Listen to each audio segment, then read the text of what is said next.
it's very strange, the information that Academia EDU tells you about the people who read your papers and look at your profile.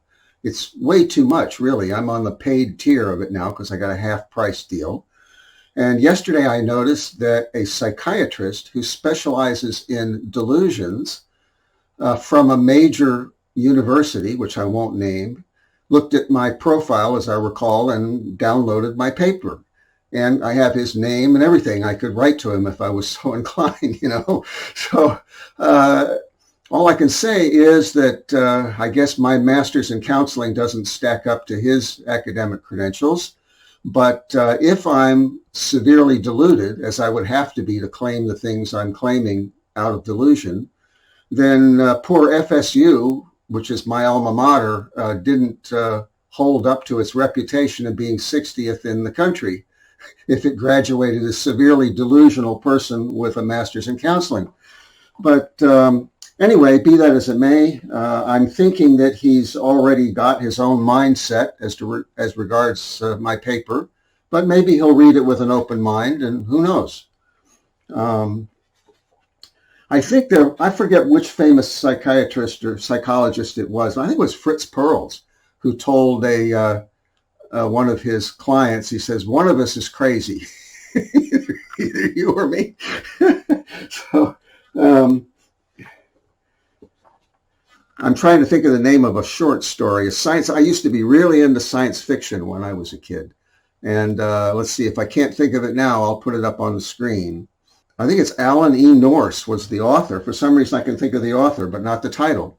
But anyway, it has to do with a woman who was a kleptomaniac, and she's caught in a store, and she's in kind of a trance. She doesn't realize what she's doing or remember any of it afterwards, but she's stuffing things into her purse, but it's impossible because she keeps stuffing these huge things into her purse and they keep disappearing in there, see? So it turns out that the ring on top of that purse is some kind of alien metal, and that it's a portal to another dimension. This is way back in the 50s, I think, or 60s, I was reading these when I was 13, so we're talking, I don't know, 66 or something like that.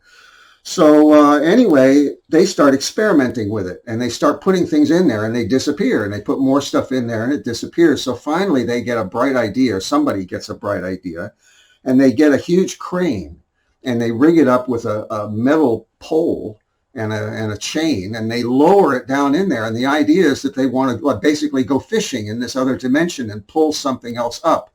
Well, it doesn't go well because it turns out that they're stronger on the other side, and they're pulling this crane down into, and the line is getting more and more taut, and that's where the story ends, I think. So the question is, whose reality is going to win? See, if this psychiatrist is a materialist, his reality is going to lose, is the problem with that. And of course, he's not going to let that happen, so he's going to go into denial. It's kind of interesting, the whole thing. Now, dangerous, but interesting.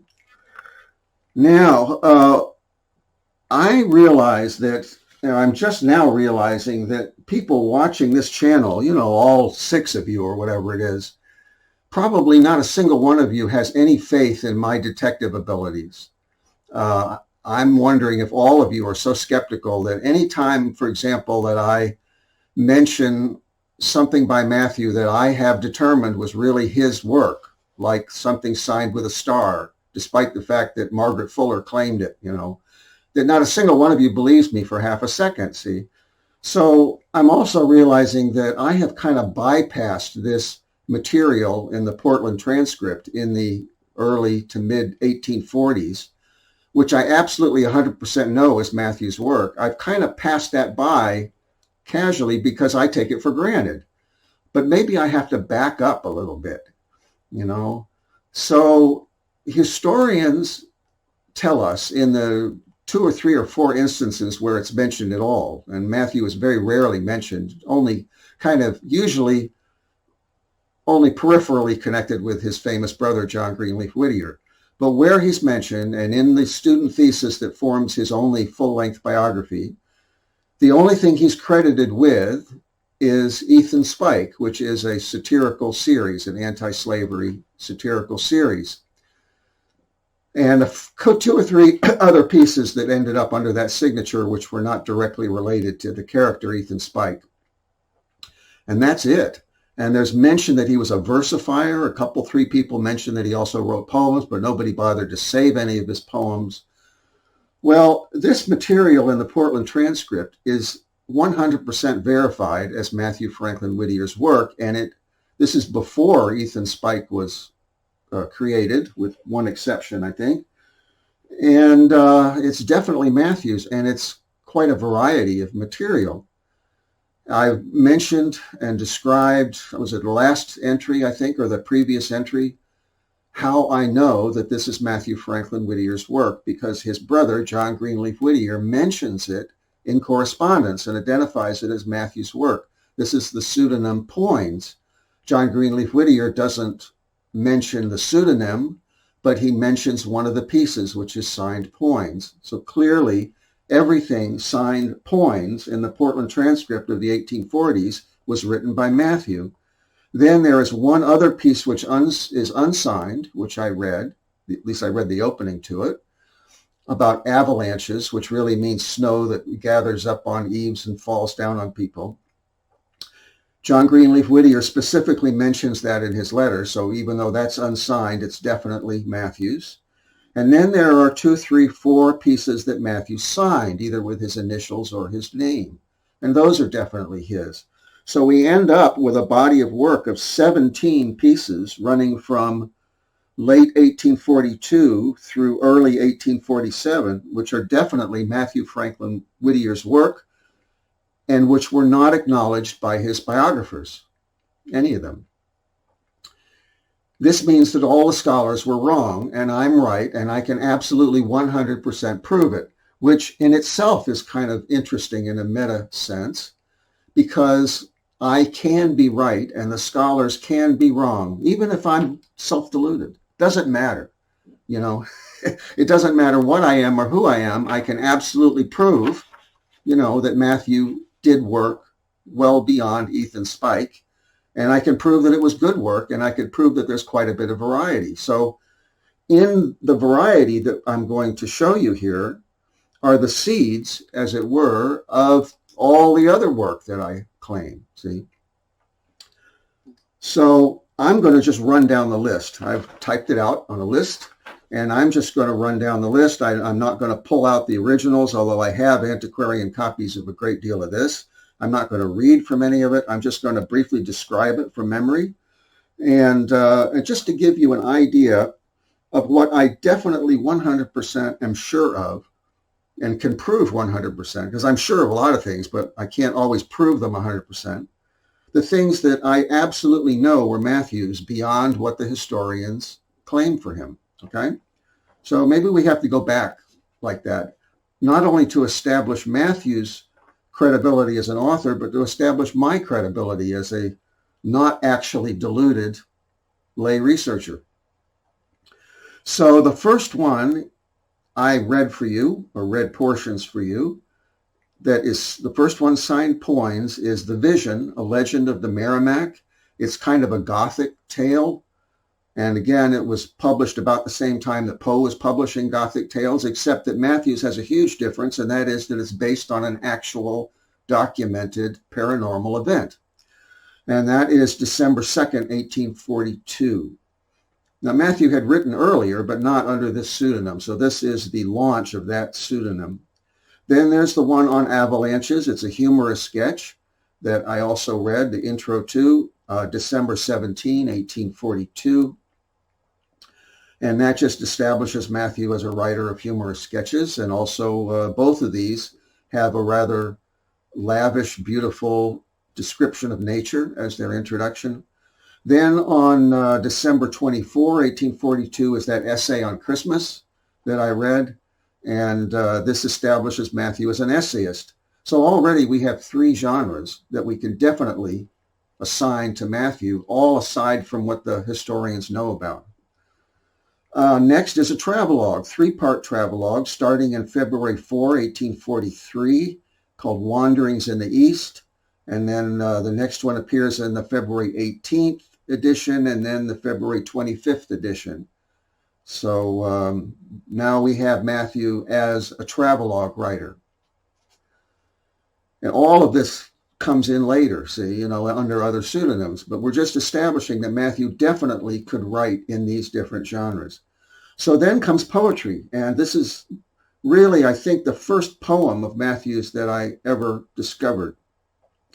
It appears in the March 11, 1843 edition. All this is in the Portland Transcript. It's called The Crucifixion, and it's just a portion, a small portion probably of a poem. It's written in his preferred style, which also shows up in The Raven and Lady Geraldine's Courtship, which were plagiarized from Matthew, but this is where we first see him writing in that style.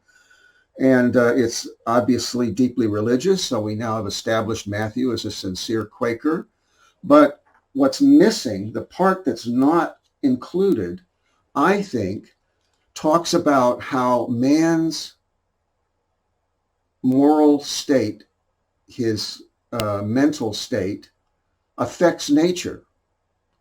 Okay, this is something that Abby would have taught him, that he would have been very skeptical about back in the early 30s, but after her death, which occurred in March of 1841, by that time he had accepted a great many of the things that she had tried to teach him about mysticism and the occult, and he accepted it at this point. So that's what that poem was really about, was the way nature responded to the crucifixion and to man's cruelty to the Christ. See? That, of course, was kept out. Whether it was Matthew's decision to keep it out or his friend, the editor, Charles Isley's decision, we don't know. Next comes another poem on April 15, 1843, called The Great Cat Owl. It is acknowledged by Matthew under the title to be in tribute to, or in imitation of, I think he says, Harry Clapp, I think was the poet's name. His poem was about a little brown owl, and Matthew uses exactly the same meter and writes about the great cat owl. And it's a metaphor for him because the great cat owl silently, lives at night and sleeps during the day and, doesn't talk much and acts as a kind of literary Zorro who swoops out from anonymity and exposes wrongdoers, basically. There's a reference to Reynard the Fox, which is a reference to La Fontaine's fables, which in turn were based on Aesop's fables. I believe that Matthew translated those into English, and then later they were published by his friend Elijah Wright. So that's my first clue that Matthew had anything to do with La Fontaine's fables. That comes in very prominently in a very important clue regarding Edgar Allan Poe and the Raven later on. So that's where we first see a reference to La Fontaine's fables. It establishes Matthew's modus operandi for the rest of his life as someone who keeps anonymous but uses his pen to attack evildoers and in the cause of good, as an abolitionist and an advocate for many other social reforms. And it establishes Matthew as an excellent poet, I would say. It also establishes him as an honest poet and not as a plagiarist, because when he writes a tribute to someone else's poem, he openly admits that and acknowledges it. Okay? The next one is in the same edition of April 15, 1843. So Matthew was published twice and under the same pseudonym, which is kind of unusual. This is a short story, rather longest short story. And as near as I can tell, it's based on a real event, because I think there's a newspaper article that talks about this. Some American who was out traveling in the wilds got sick and was taken in by an Indian chief and his bride, his new wife, and she nursed him to health. And then he propositioned her and she refused and he raped her. And then the Indian chief caught up with him and they both died in the struggle. See, that's the story. I don't know what the newspaper story is because I've never read that, but I'm guessing it runs somewhat parallel, and Matthew stretched it out into an excellent short story. Now, the whole thing is obviously an allegory for the white man raping the Indian. And this is 1843. So you get an idea of Matthew's progressive use of his pen, just exactly as he says he was going to do in The Great Cat Owl. So in The Great Cat Owl, he tells us what he's going to do, and in The Indian Bride, he does it. I actually never put that together. Then next comes on May 6th, 1843, a story called The Brothers, a German Legend. Well, there's rivalry between brothers, and I'm guessing symbolically it has to do with his own relationship with John Greenleaf Whittier, because as I both feel and remember and also extrapolate from a number of clues, there was a serious sibling rivalry going on between those two. But it establishes Mathew as a writer of what you might call romantic foreign adventure tales. Francis Duravage plagiarized a great many of these from Mathew, and with a couple exceptions, they're all Mathew's work. So we've established that Mathew was writing in this genre this early. There's one more I'll get to in a little bit. Then on June 3rd, 1843, I read to you a sum of Mesmerism, or Some Account of the Rise and Progress of Animal Magnetism in Hornby. Now this, by the title, appears to be something of a parody on Abbey's own first cousin, Charles Poyne, because Mathew really started out as a skeptic, and it was only because of Abbey that he was gradually convinced of certain things. But he may still have been skeptical about mesmerism or hypnosis. And I think part of it is that his friend Charles Isley was deeply skeptical about it, or apparently so. And Charles may have influenced Mathew. Mathew was somewhat easily influenced by his peers. I am not. That lesson I've learned, apparently.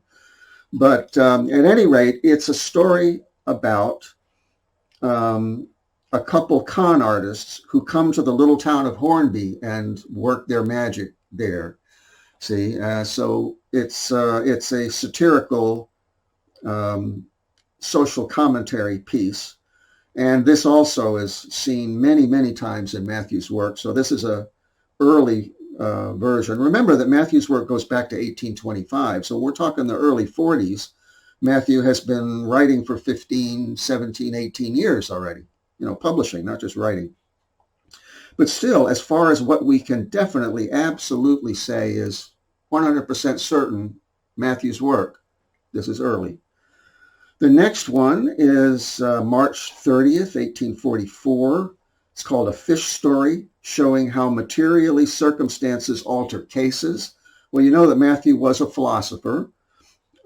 This here is actually a shaggy dog story. The whole story goes on about a man who catches an early salmon, and he stops at an inn, and the innkeeper plays a trick on him. He substitutes an old pollock, which is a kind of a trash fish relatively, with a salmon, which is a prized fish. And the man gets to Boston, and he wants to sell it to the governor or somebody, I forget now. And the governor says, I don't need a pollock, So he goes back to the inn, and then the innkeeper swaps it back again. So the shaggy dog story ends with, apparently, it took me forever to figure this out. It didn't occur to me right away. But the colloquialism was, if I get it right, I'm going to be dyslexic on us now, a salmon in Draycott and a pollock in Boston. That apparently was the colloquialism. Somebody that's like a big fish in a small pond. And Mathew told this whole story just to get to that ending, right? Like I said, I didn't get that right away, which I think is interesting, that my past life memory doesn't kick in and I don't immediately say, oh, this is a fish story. No, I didn't get it at all. And then later on I said, well, I wonder, if this could be that kind of thing. That happened a few times. It's like trying to crank a car and it doesn't start, for a while. And finally it kicks in. A lot of times my recognition for Mathew's work was like that. On June 1st, 1844, I want to go back and just mention on that regard, I'm rigorous, okay? I don't care who thinks I'm self-deluded. I'm really very rigorous, and I'm honest, and all of my books are written in such a way that I'm completely transparent. If I made a mistake, I admit that mistake. If I do something like not recognize one of Matthew's works or even decide that it's not his, which happened on a couple of occasions. And then later sheepishly go back and realize, oh my gosh, that really was. I'll admit that because I want to be a guinea pig. I want to be a test case so people can go in maybe years after I'm gone and see where I made my mistakes and see where I made my hits, and understand past life memory in more depth. If I painted only a favorable picture of myself, who's going to be able to learn about reincarnation and past life memory from that? I have to show the whole thing with the warts and everything, see? So, I don't know. I don't get any credit for that. I only get credit for being, a delusional person with wild claims, but I'm not. Okay. On June 1st, 1844, which is one day before Abby's birthday, the 2nd,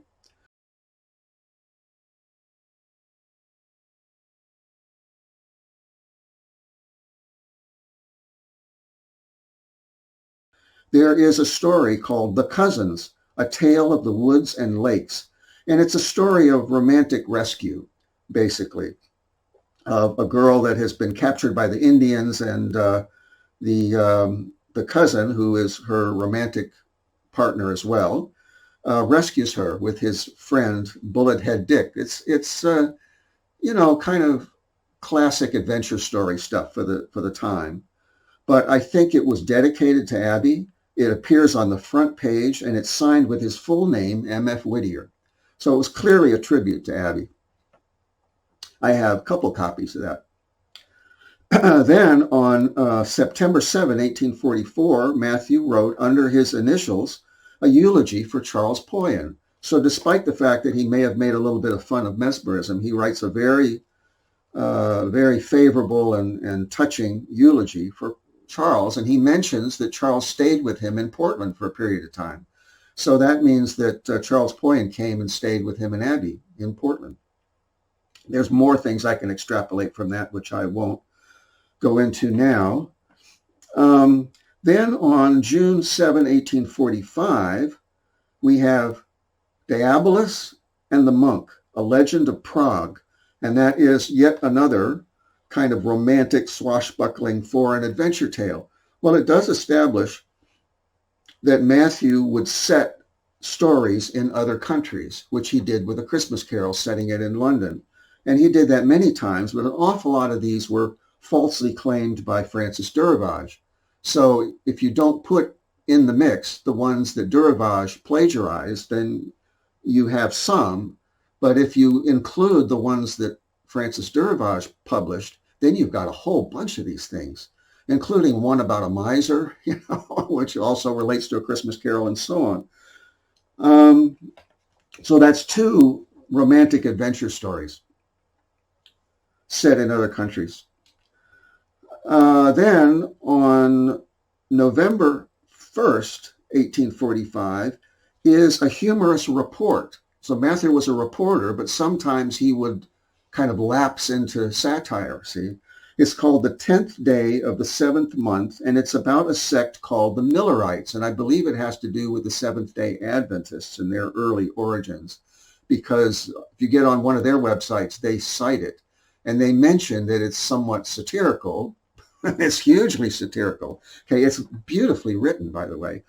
And this was the same period that Matthew was writing, signing as his asterisk or star for the New York Tribune in New York, that body of work which is mistakenly claimed for Margaret Fuller.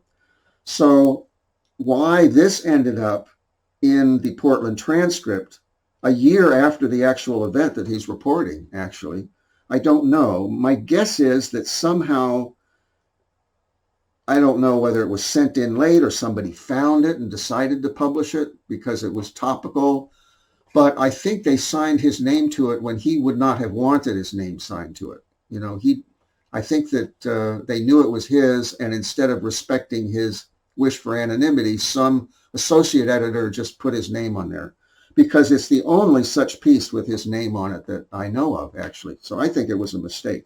It's very fortunate for us.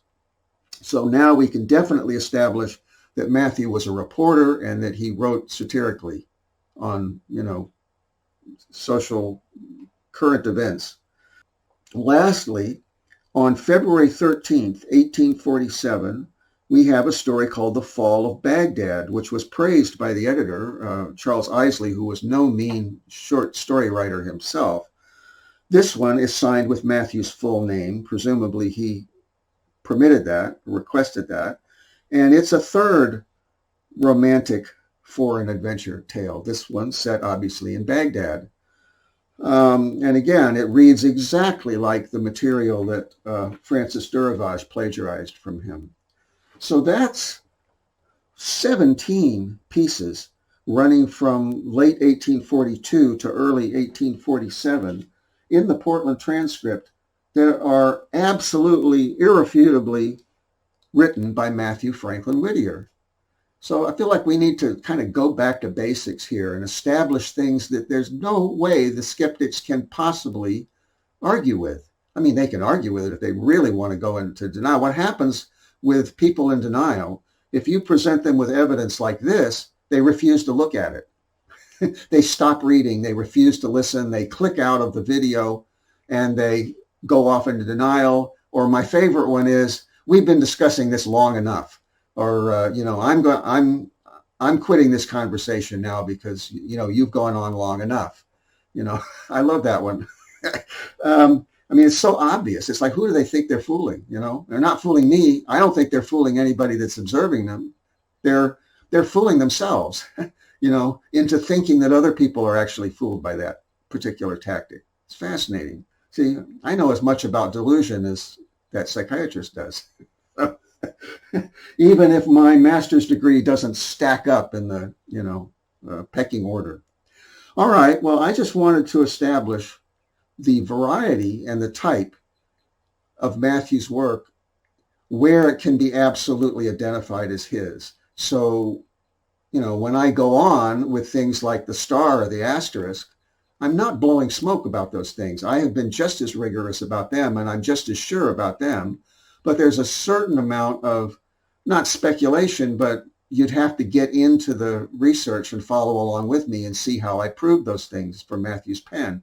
Here, you don't have to get into anything, except if you must, you can read John Greenleaf Whittier's letter to his brother, where he mentions the avalanche piece and he mentions the travelogue and identifies them as Matthew's work. And then you'd have to get into the Portland Transcript, which you can do online or at your local library through interlibrary loan possibly, and locate those pieces in the Portland Transcript and have the either the physical thing in your hand or the microfilm. And there you have the evidence, and you can't take it any further. That's the end of the road for that. Mathew Franklin Whittier was the author of those pieces. Okay. So we'll just start with things that I can definitely prove, and then maybe we'll back up.